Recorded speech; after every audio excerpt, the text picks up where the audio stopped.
dénommée classe scientifique, à l'unité de recherche en microbiologie appliquée et pharmacologie des substances naturelles de l'université d'Abomey-Calavi.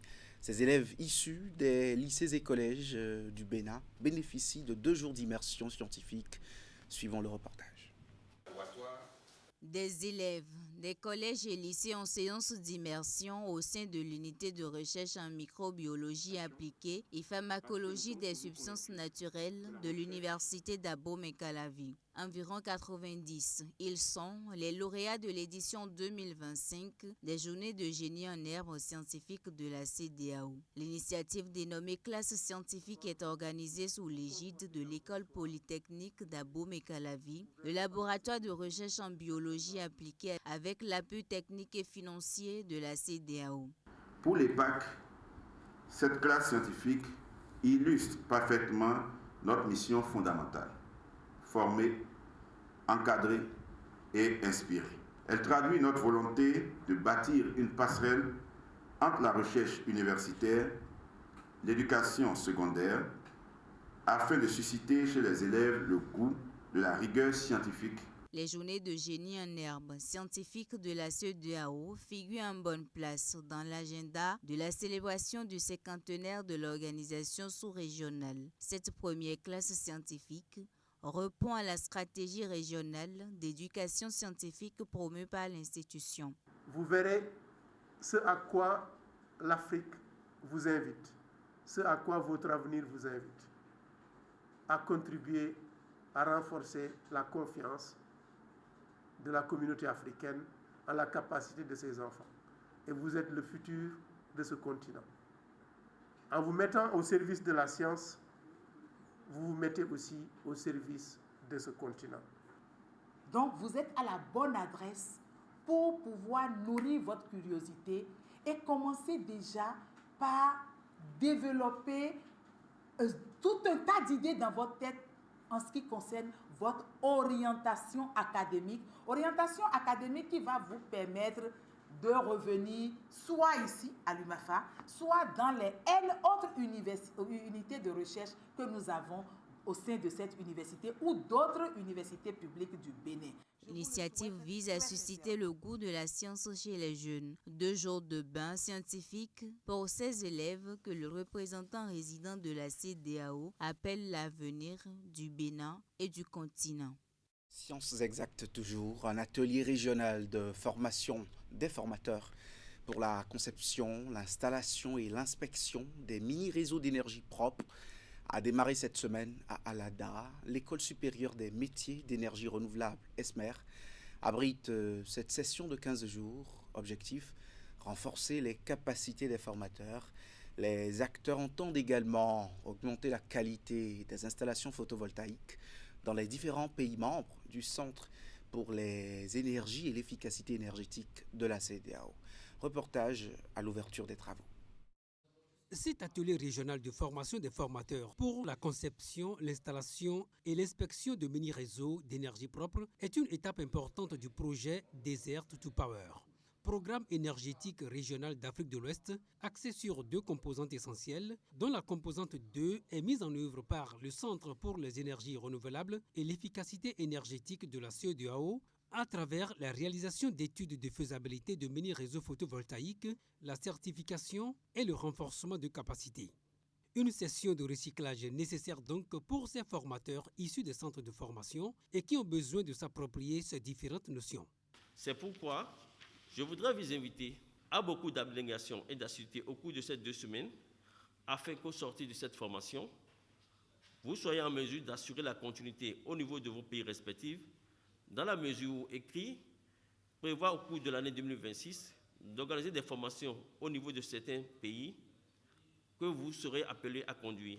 Des contenus de formation détaillés et profonds ont déjà été préparés à cet effet au profit de 3 groupes cibles. Nous avons invité une sélection donc, de formateurs des pays qui sont membres de l'ECRI. Donc on va essayer de parcourir ensemble les contenus de ces formations-là que nous avons développées pour les conceptionneurs, pour les installateurs et pour les inspecteurs.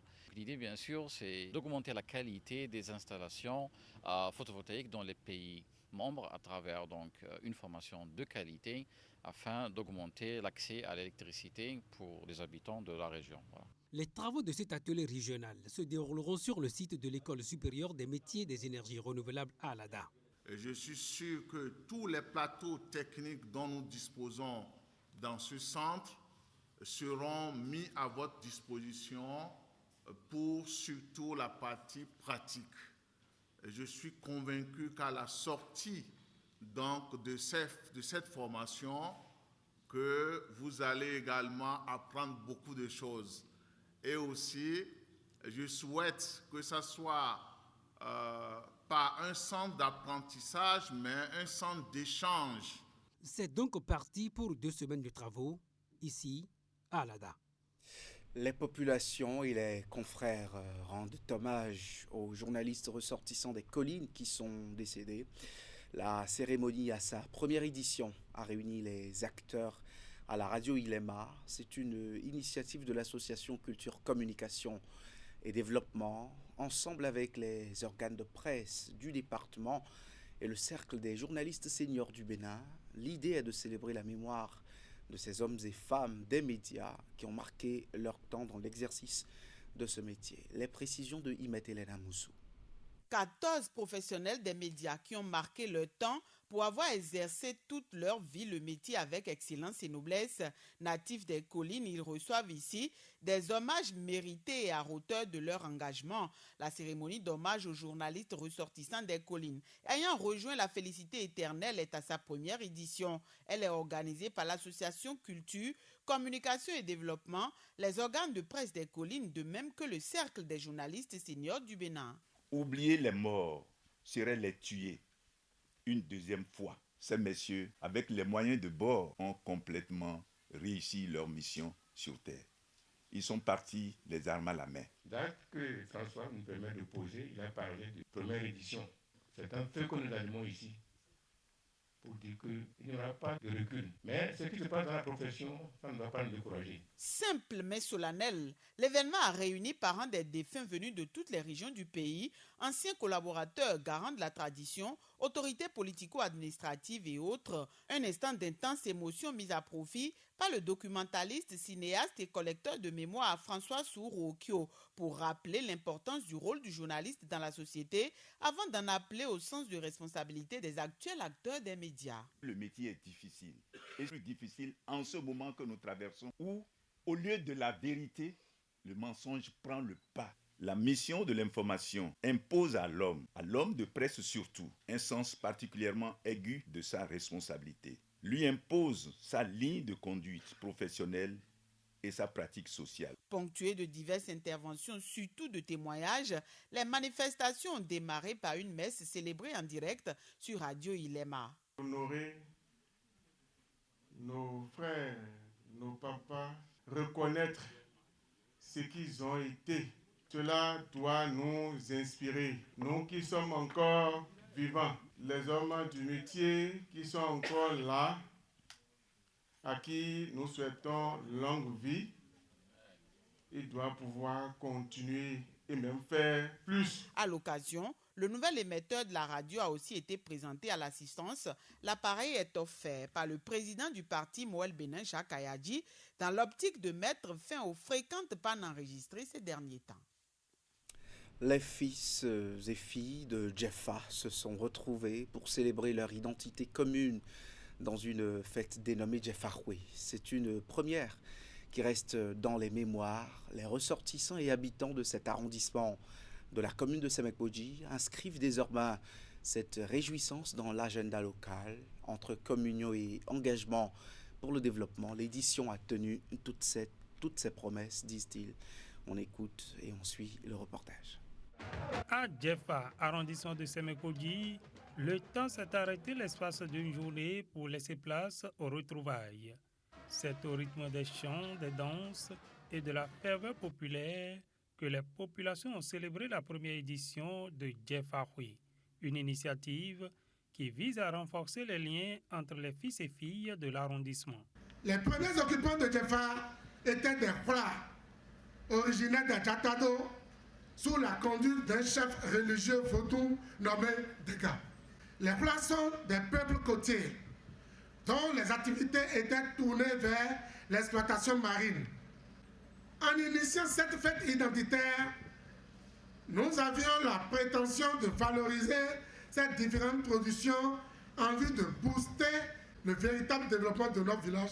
Faites de Djefa vos prochaines destinations, car ici, nous avions la culture de la paix et celle de l'hospitalité.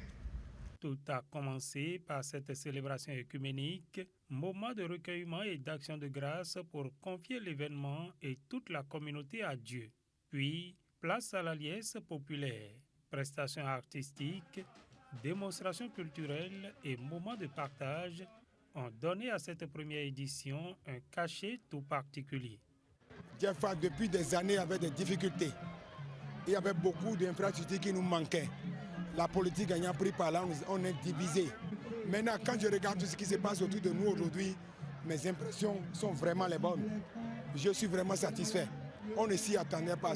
Au-delà de l'ambiance festive, Djefa se veut un espace de fraternité et de développement local. Une importante somme d'argent a d'ailleurs été mobilisée pour la construction du futur centre de loisirs de l'arrondissement. Ce joyau que nous ambitionnons de construire sera érigé sur un domaine d'environ 5000 m². Juste après cette fête et avec votre concours, nous allons procéder à l'étude du sol et l'implantation du bâtiment avant la fin de cette année, plaise au ciel. Pour une première, le pari est gagné. L'arrondissement de Djefa a prouvé qu'il sait conjuguer identité, unité et ambition. Les pensionnaires du lycée des jeunes filles de Ouidah sont désormais équipés pour la pratique du sport dans des conditions optimales. Elles ont bénéficié d'une opération de distribution de kits suivie de l'inauguration d'aires de jeu ce matin. C'est l'entreprise Vinci Énergie qui leur en a fait le don. La cérémonie consacre le lancement officiel de l'action RSE de distribution de ces équipements aux établissements scolaires des localités impactées par le projet d'alimentation en énergie électrique de la route des pêches. Hugues Vignigbe et Elvis Tonoucoin en étaient témoins. Des ballons, des goudasses, des tuniques, un package complet d'équipements pour jouer au football, au handball, au volleyball et au basketball. Ainsi se compose le kit sportif offert par Vinci Énergie aux apprenantes du lycée des jeunes filles de Ouidah. À ces outils s'ajoutent des espaces de jeu rénovés pour permettre aux filles de vivre sainement leur passion. À travers cette initiative, nous voulons encourager la pratique du sport chez les jeunes à une époque où la technologie prend souvent trop de place dans nos vies. Créer des moments de partage et de rencontres entre élèves, enseignants et communautés. Et surtout, favoriser la participation des jeunes filles. Votre choix est heureux. Toute notre gratitude à vous. Le sport est un outil puissant de l'autonomisation des filles. Il permet de développer la confiance en soi. La représentante de l'UNICEF, partenaire de Vinci Énergie, et les autorités sectorielles présentes saluent la pertinence du geste. L'UNICEF est heureux d'accompagner cette initiative qui s'inscrit pleinement dans notre appui aux efforts du gouvernement du Bénin, notamment dans la promotion du sport et dans l'engagement des jeunes comme acteurs de changement. La cérémonie d'aujourd'hui a également une signification particulière, car elle s'inscrit dans le cadre de la Journée internationale de la jeune fille. Cette action de distribution de kits sportifs vient de renforcer nos efforts pour doter nos établissements de moyens matériels adéquats afin de rendre la pratique du sport plus attractive, plus inclusive et plus régulière. Qui parle d'éducation et laisse les écoles primaires, secondaires jusqu'à l'université ne pourra pas apprécier ce de quoi nous parlons. Puisque la masse importante de nos enfants, quand ils quittent les maisons, c'est dans ces lieux-là qu'ils se retrouvent. Après les discours, officiels et apprenantes investissent les aires de jeu pour une courte séance de démonstration.